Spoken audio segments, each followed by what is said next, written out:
சிவபெருமானுடைய மூச்சு காற்று நின்று வெளிவந்தது வேதம். 4 வேதங்களுமே ரொம்ப ரொம்ப சிறந்ததா இருக்கு. வேதம், யஜுர்வேதம், சாமவேதம், அதர்வண வேதம். அந்த 4 வேதங்களிலே ரொம்ப ரொம்ப சிறந்தது எது என்றால் யஜுர்வேதம்.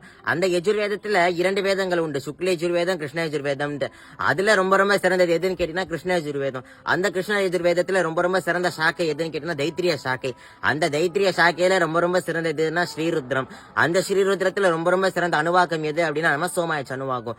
ஏன் இந்த நமசோமாய சணுவாக்கத்தை மட்டும் ரொம்ப சிறப்பா எல்லாருமே பேசிட்டு இருக்கிறாங்க அப்படின்னா, இந்த நமசோமாய சணுவாகத்துலதான் நம்ம இன்னைக்கு எல்லாருமே நமசிவாய நமசிவாய நமசிவாய வாழ்க்கைன்னு மணிவாசக பெருமாள் சொன்னார். அந்த நமசிவாயங்கிற பஞ்சாட்சரம் அந்த நமசோமாய சணுவாகத்துல தான் வருது. எப்படி வருது அப்படின்னா, நம சம்பவே சமயோபவே ச நம சங்கராய சமயஸ்கராய ச நம சிவாய ச சிவதராய ச அப்படின்னு வருது.